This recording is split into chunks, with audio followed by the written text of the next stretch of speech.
All right, let's talk about a name everyone knows, Alexander the Great. I mean, the guy is a legend, right?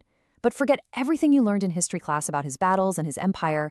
Today, we're diving into the truly weird, almost unbelievable side of his story. And to kick things off, let me just throw this out there. What if the man who conquered most of the known world, the guy who people literally thought was a god, was buried alive? I know, it sounds insane, but just keep that thought in the back of your mind as we go through this. You see, to even begin to understand the bizarre end of his life, you have to go all the way back to the beginning, because Alexander's insane ambition, well, it didn't just come out of nowhere. It was basically programmed into him from day one.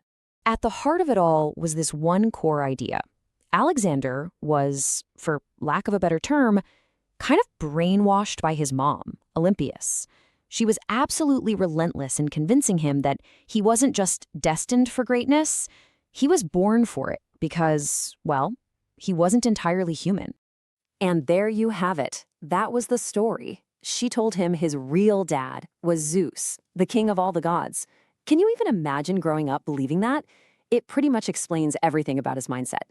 He wasn't just conquering lands. He believed he was fulfilling a divine mission to rule the world.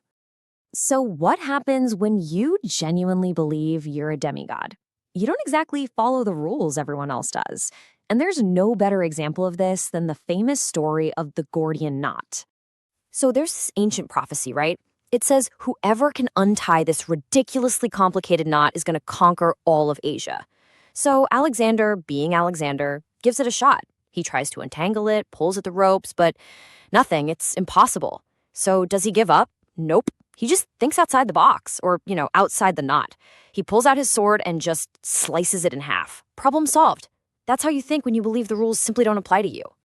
And this whole I'm a god mindset leads us right to the weirdest part of his entire life story, which, ironically, is his death.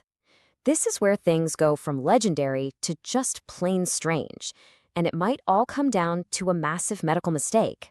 So picture it. Alexander the Great drops dead, suddenly, at just 32 years old. But then, for days, in the blistering heat of Babylon, his body shows zero signs of decay. Nothing.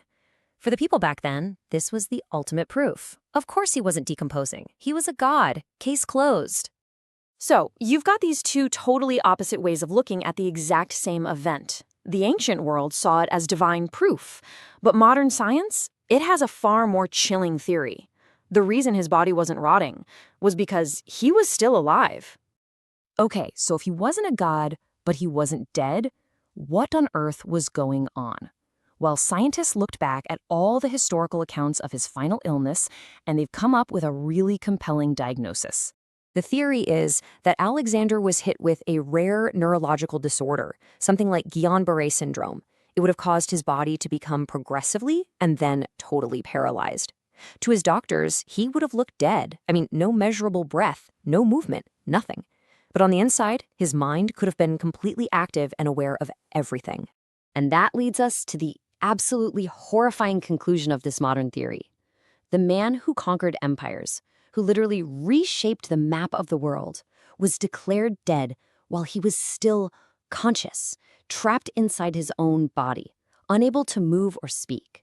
He was then prepared for burial and entombed, all while being aware of every single moment. It really makes you think, doesn't it?